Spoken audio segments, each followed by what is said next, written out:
Humanity loves power, and it loves immediacy.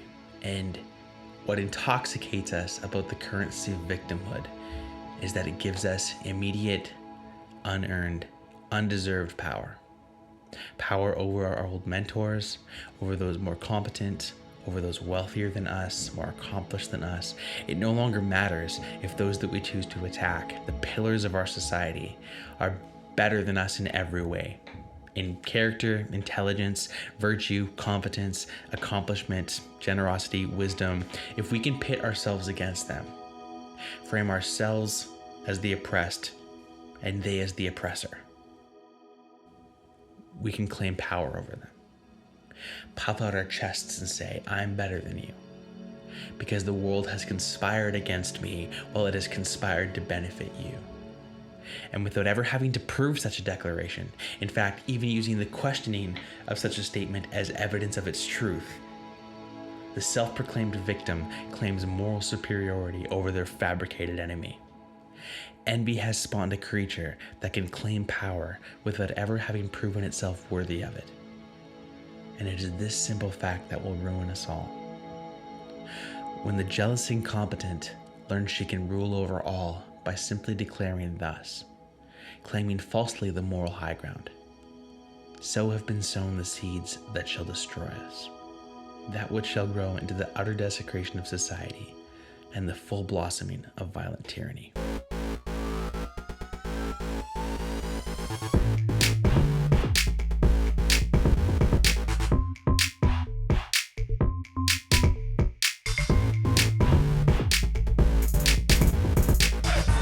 Ladies and gentlemen, welcome back to episode 7 of the Hemlock podcast. Just me this time. So actually, drop a comment what you thought of Lorenzo last week. It was so good to have. I loved having him here, having another voice to kind of bounce things off of, and because I want this to be a conversation, right? Gotten some flack from people on the left. They're like, are you even trying to have a conversation? And maybe, I don't know. I find it's really hard to have conversations across the aisle these days. I would love to. And if we can keep those, like respectful and fun. I'm pretty harsh with people that are harsh themselves. And most of the people that get mad at me are the ones that have been incredibly rude and disrespectful and like tried to like cancel good-hearted businesses that I'm harsh to, and that they're harsh to me back, but they don't recognize their own harshness. So, but I do want to have conversations with people that can have them well, have conversations respectfully. So yeah, feel free to comment, jump in. We're going to have Lorenzo back for sure. We're looking at doing collaborations with a couple different other podcasts. There's some like-minded people. So look forward to that. Couple things before we jump in. As always, support us on Locals, hemlockpodcast.locals.com. If you want to become a financial supporter there, that would be awesome. We are also launching our own site within the next couple of weeks here. That'll be hemlockpodcast.com. So if you want to wait to become a member on that site, we're going to be putting all of our content and stuff there. So that's super exciting. I'm pumped to have our own site. So becoming a financial supporter either on our own site in a couple weeks or on locals.com, hemlockpodcast.locals.com would be huge. Super appreciate that. Helps pay our bills, helps me dedicate more time to this, more time into the research, all that stuff. 5-star rating on iTunes. That'd be awesome. Like I said, a lot of those people that don't like us very much or don't like our opinions found us really early. And so my iTunes rating no one calls it iTunes. Apple Podcast rating took like a huge plunge right off the bat. So if you can help us bring that back up, that'd be awesome. Subscribe on YouTube, leave some likes, leave some comments. Could use some help there too. Mailbag. So leaving comments, sending me emails.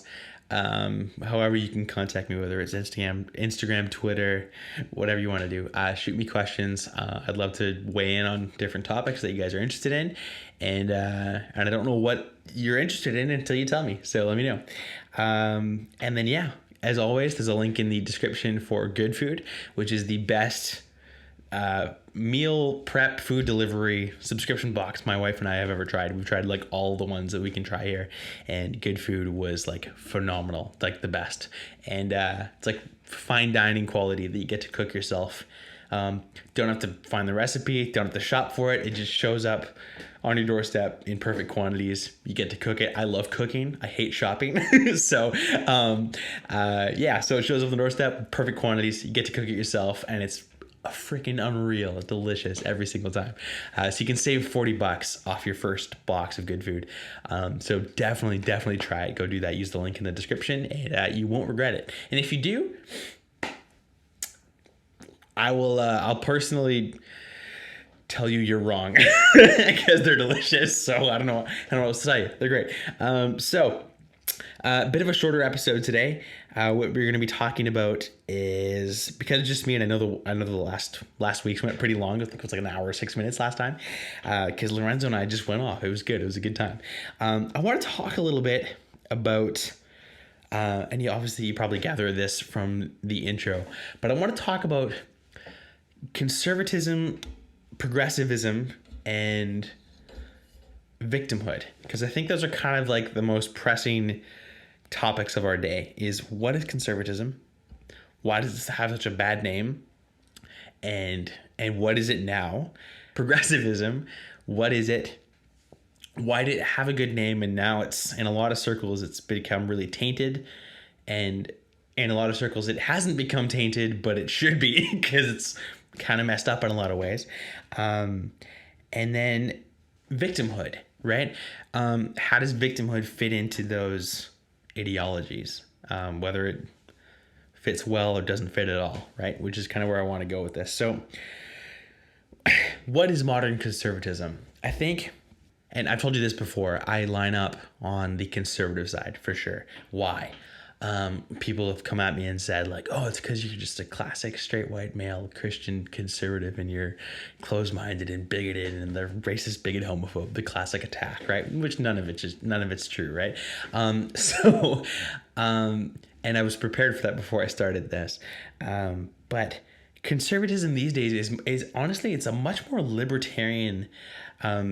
Progressivism, when it started out, was much more of like a live and let live, and it was fighting for like equality. A lot of it comes out of the Industrial Revolution. If you go back into the history of it, things like forming unions for workers that were being exploited.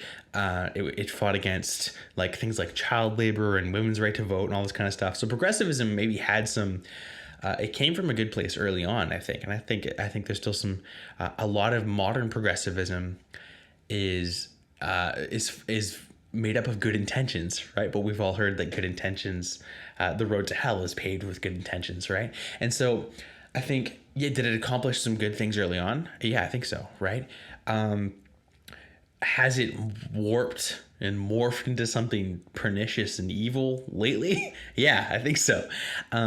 Whereas conservatism, in kind of in the cultural ethos and the cultural opinion of conservatism is that it's like a bunch of people stuck in the past and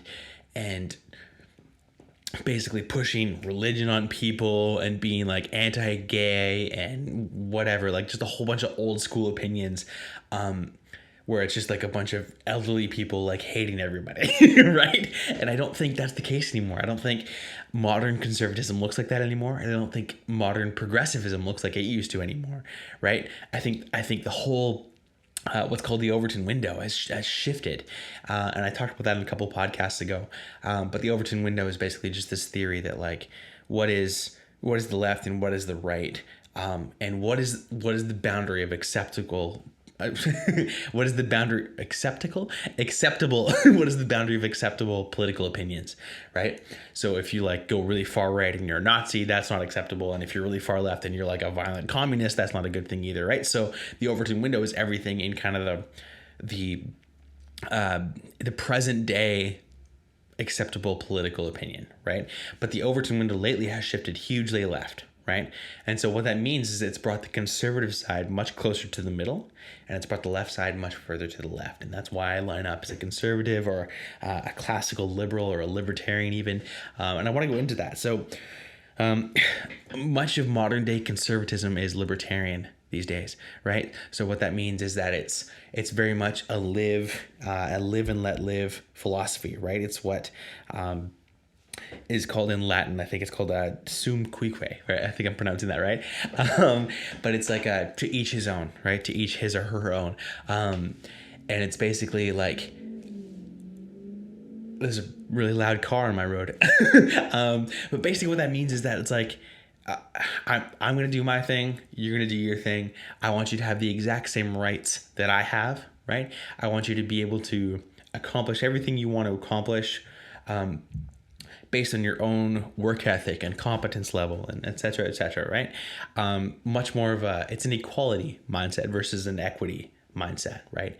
Equity looks at like the final results, and if it's not exactly equal, it's racist or bigoted or you know what I mean? Whereas equality is equality of opportunity, right? So I view equality and equity kind of like at the outset versus at the end, right?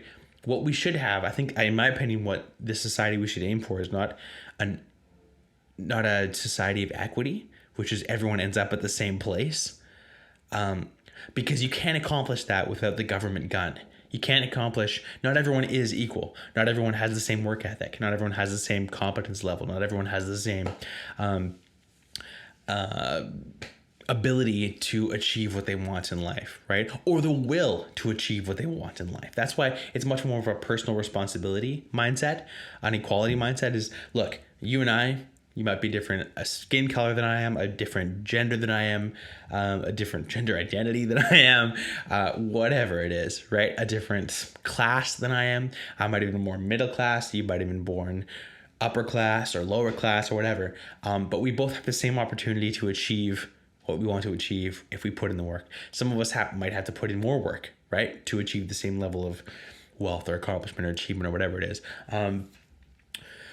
But equality is, it's a mindset based on the outset. How do we begin? How do we start, right? Equity is how do we end up?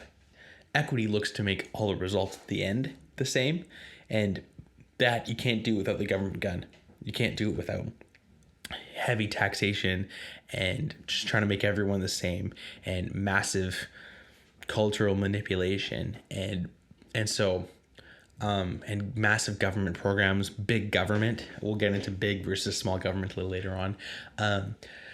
But you just can't accomplish equity without huge government and massive social programs and stuff that actually just steps all over the effort of individuals in a society, right?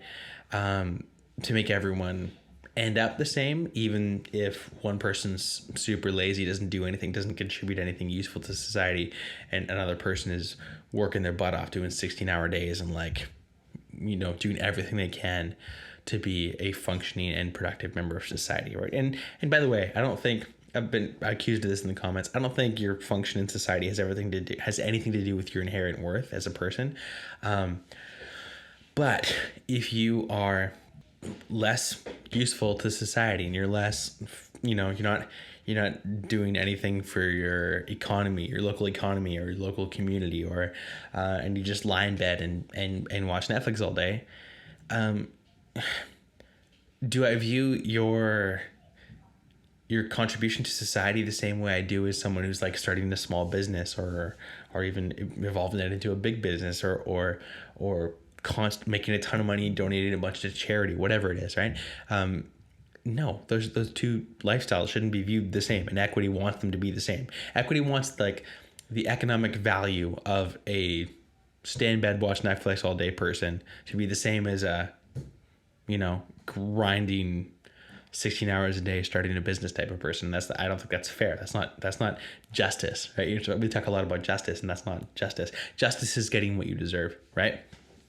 And I think modern conservatism is much more about actual justice versus what is called social justice, or which is a much more communal way of looking at justice, which, if you need a modifier for the word justice, I don't think it's no longer just. I don't think it's any longer justice, right?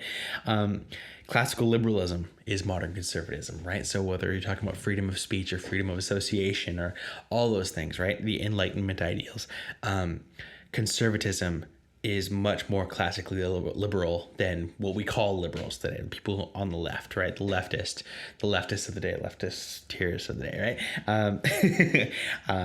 If you know, you know. So, all guys like Dave Rubin, who is a married gay man, found himself, even though he was like a host on the Young Turks, which is a very left YouTube channel, he's a classical liberal, right? He's for freedom of speech and live and let live and all that kind of stuff. And he found himself, he's like the Overtone Window, which is like the realm of acceptable political opinions, right? The Overtone Window shifted so far left. And I talk about that in the other podcast. I think it's maybe the first one, if you want to know more about the Overtone Window. But it shifted so far left that he found himself, without moving his opinions, he found himself a centrist or like center-right, simply because the left moved so far left and the right ended up moving closer to the center, that to be a kind of person who just doesn't care and like wants people to just live their own lives and not be controlled by the government or controlled by society and just like make your own choices, right? He found himself in the center, or on the center right, or leaning conservative as a gay married man, right? And here's the thing, conservatives love him, a gay married man, and he's one of the thought leaders in this cultural moment we're having right now. I'm a Christian conservative, and I freaking love Dave Rubin, right? He's a gay married guy, and I love the dude. I think he's great. I agree with almost everything he says. So that kind of shows you where we're at today, I think. It's the twin pillars of Athens and Jerusalem. And I mentioned the leftist tiers thing. Daily Wire is great, even though their reputation amongst especially progressive circles is really toxic. But listen to what they actually have to say for yourself. Ben Shapiro writes a great book that I'm almost done, actually, called The Right Side of History. And he basically talks about how Western philosophy is a combination of the twin pillars of Athens and Jerusalem. So the Greek philosophers being about like natural law and reason, and your capacity to reason means that it's like your inherent purpose is to function with reason. And then Jerusalem, which is it's a religious faith that recognizes...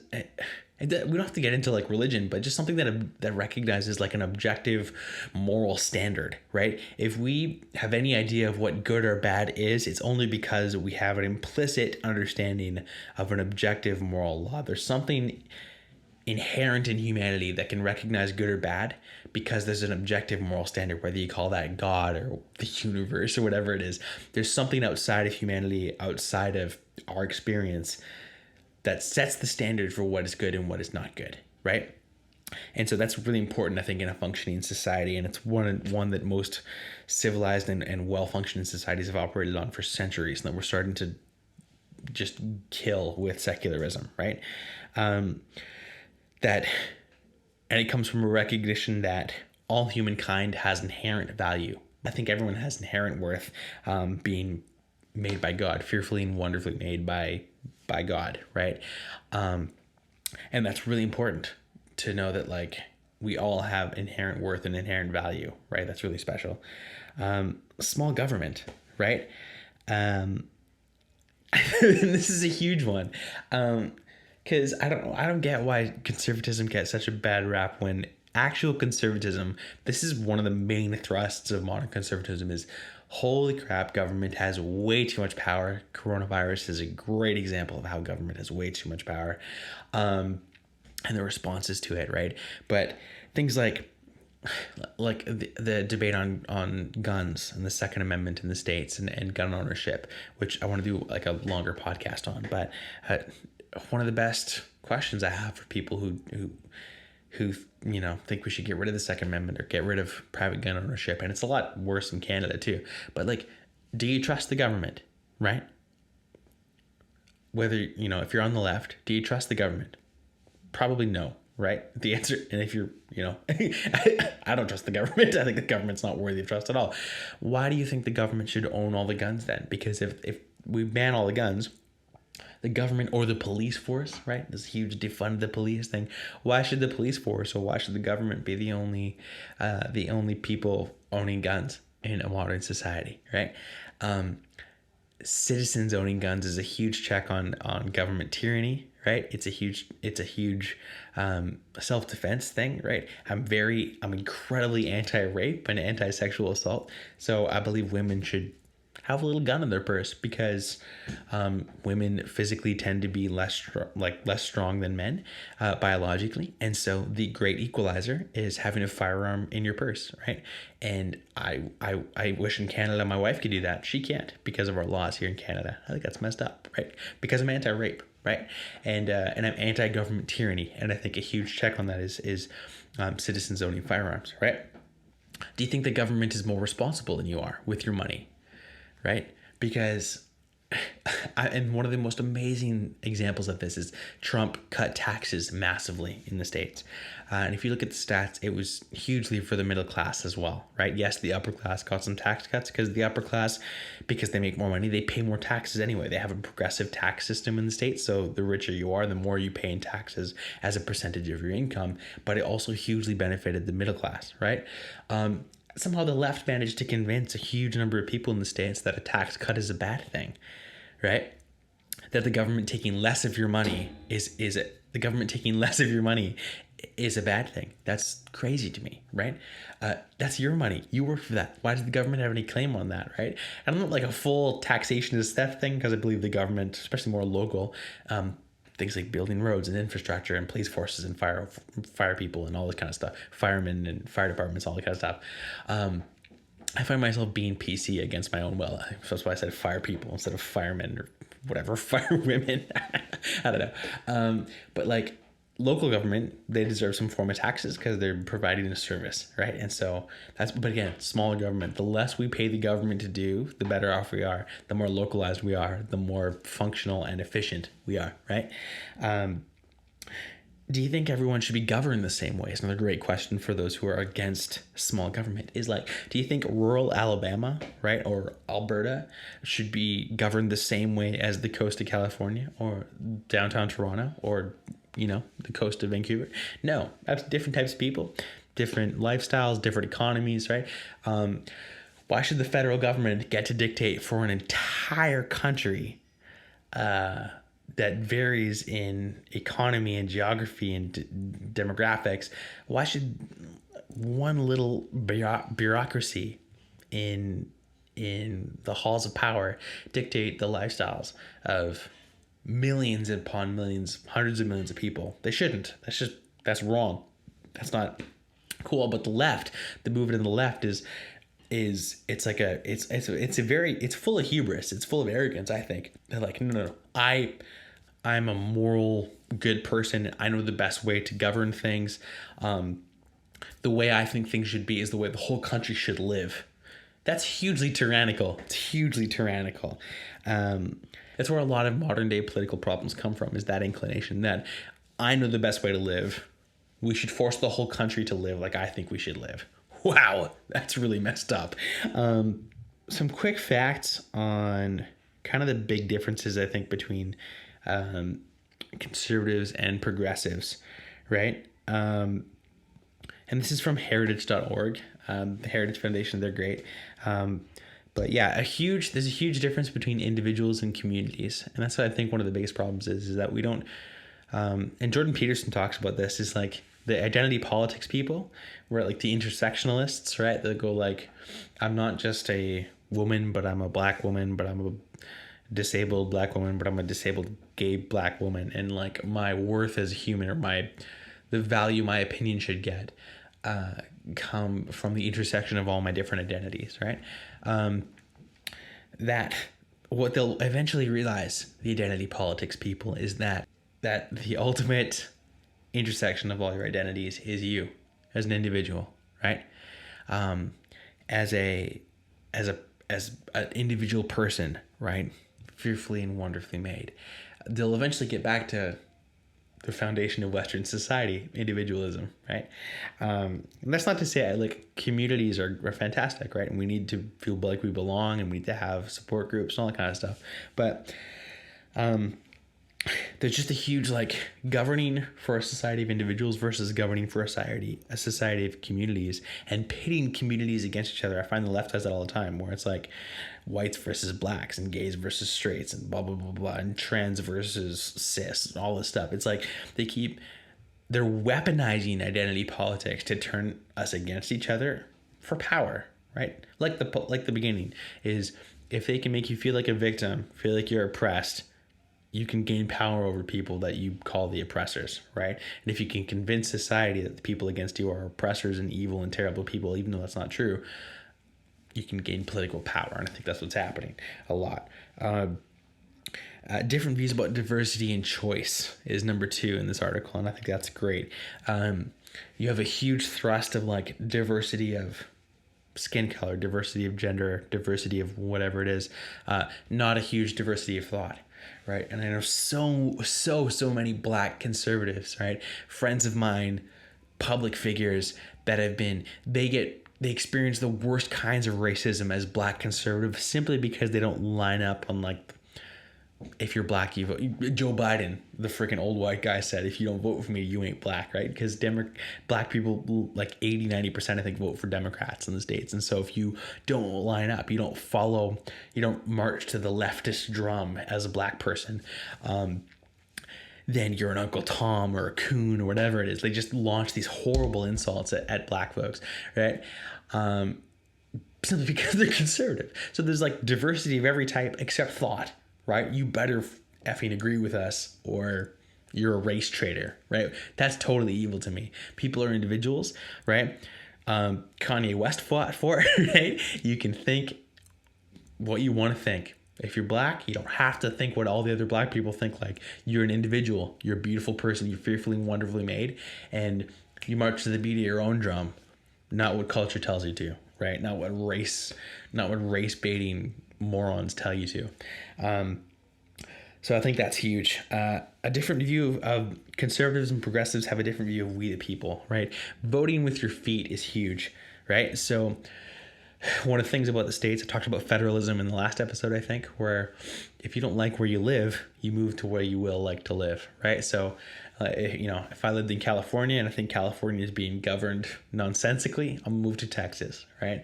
If I live in BC, which I do, and I think Alberta is better governed, which I do, I'm going to move to Alberta. I'm getting close, So, that kind of thing. If you really don't if you can't handle where you live anymore, you have the opportunity to move elsewhere. You think it's better governed. And the problem is that the left wants to have the whole country governed the same way. That removes that choice, that deletes that choice for individuals. They can't move to a place in their own country that lines up more with their values because leftists are trying to have the whole country governed the exact same way. I think that's wrong. So there's a great quote from this article. It says, the traditional American ethic of achievement gives way to the progressive ethic of aggrievement. And going back to the intro, I think victimhood is such a huge part of this whole conversation, right? There's so much, whether it's, Meghan Markle or whether it's politicians trying to stir up victimhood mindsets amongst minority communities or whatever it is. There's such a weaponization of victimhood for power that if I'm oppressed, I can just assume power over my oppressors by claiming they're oppressing me, even though they're not actually oppressing me. And that's just kind of the way life turns out, right? They just worked harder than you for 20 years and you sat in your ass and did nothing for 20 years, right? And we call that racism or homophobia or whatever it is, even though there's no evidence of that, right? And by the way, when there is evidence of that, I'm right on board with nixing that, right? Nip that in the bud. But very often there's no evidence for it, right? So, and this is a great example. My episode 2, I did one on Black Lives Matter, the organization. And I had a segment in there where I basically told I was addressing black people, but it was for white people. I said, white people, black people don't need you. They're not victims, right? So it was a message of black empowerment, black people, you're powerful. And this is totally true. They always have been, right? Even as slaves in the cotton fields, powerful, powerful people, right? Some of the best music we have came from that time. And so they had an element of cultural power even back then. And I think since then, it's just grown and grown and grown. Black people are incredibly powerful, incredibly empowered, and just awesome. There's just talk about Nick Cannon thinks, they have way more soul than white people. That's true, right? But black people are totally empowered and have so much influence and so much cultural richness. And I think it's beautiful.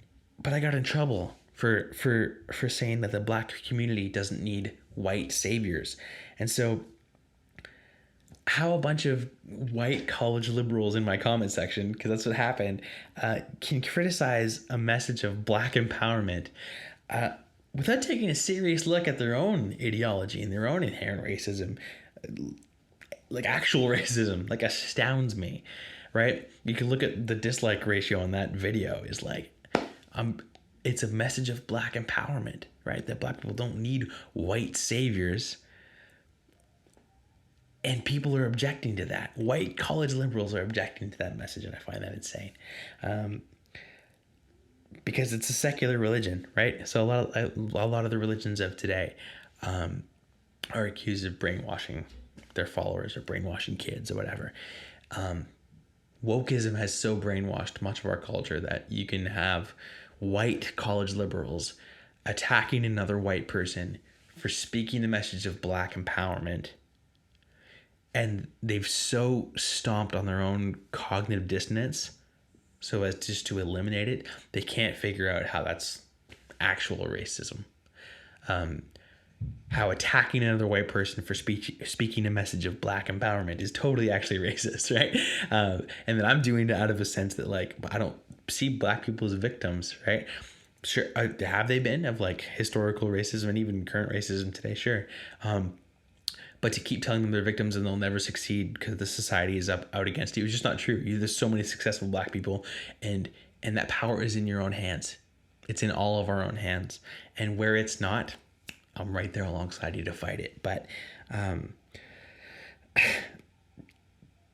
it's a woke religion with no absolution, no forgiveness, a whole lot of self-righteousness, a bunch of pharisaical nonsense. You read about the Pharisees. That's one of the reasons I'm so harsh is Christ was really harsh to the Pharisees, and I view the woke left as the Pharisees of today in a lot of ways. It'll collapse on itself. I think one of the beautiful things about losing Donald Trump is that the left has no longer like this like character to hate all the time, so they're kind of turning on themselves. I think it'll collapse on itself, and I think it'll be a good thing. And so to kind of sum it all up, I'll quote C.S. Lewis, which is one of my favorite authors. Because basically what he says to kind of those who would socially engineer things or like try to point the government gun at people who disagree with them, right? He says it's tyranny sincerely exercised for the good of its victims, right? Which is the scariest thing, because when he says those who torment us for our own good will torment us without end, for they do so with the approval of their own conscience, right? And so you have people who, from their own sense of, I would say false sense of moral superiority, right? It's a pharisaical sense of morality. Go around canceling people or correcting people, right? So I say black people are empowered and they're not victims, and a bunch of college white liberals, decry me as a racist for saying that.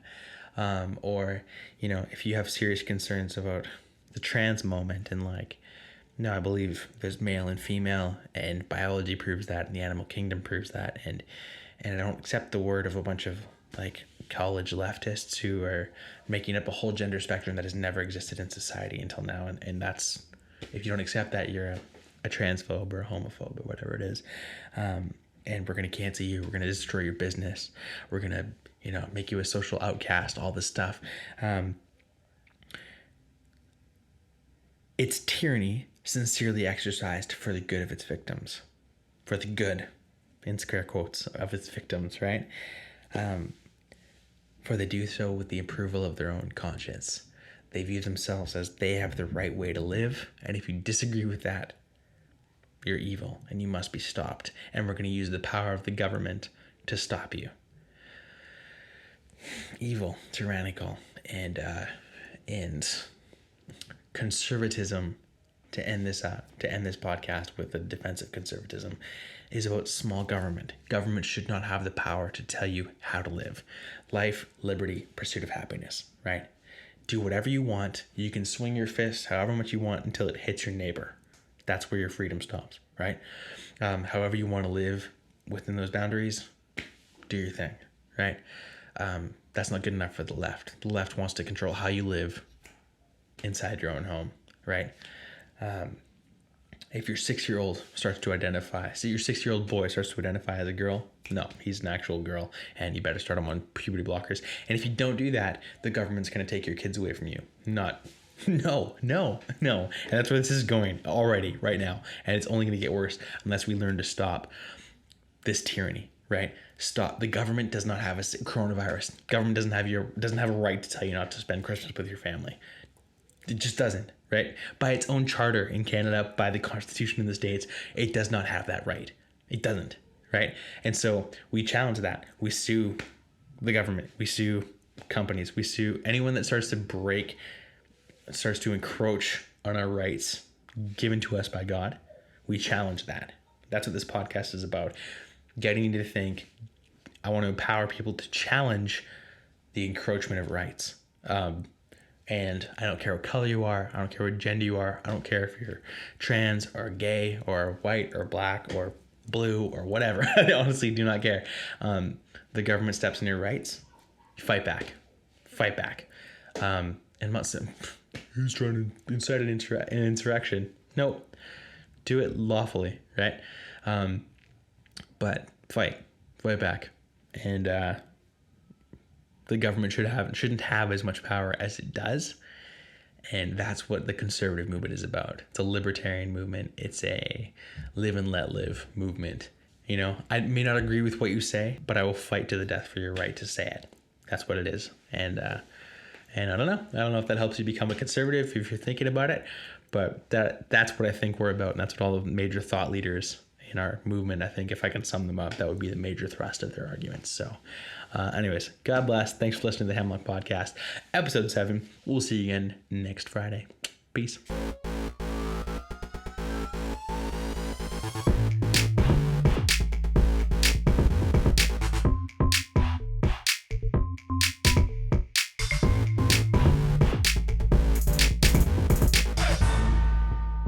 Thank you so much, everybody, for listening to this week's Hemlock Podcast. Don't forget to subscribe and share it with your friends and family. Tell them to subscribe, because if you loved it, then they're going to love it too, obviously. Also, head on over to iTunes to leave us a 5-star rating and review. That helps us a lot with the charts. And if you're not going to leave us 5 stars, then forget about it. Don't worry about it and enjoy the rest of your day. Lastly, head on over to the hemlockpodcast.locals.com to become a supporter and receive access to exclusive content and ad-free versions of the Hemlock Podcast. Love you so much for listening. Let's continue to ride out this increasingly insane world with irreverence and joy. This is your host, Patrick Jolliker, and much love, y'all. Peace.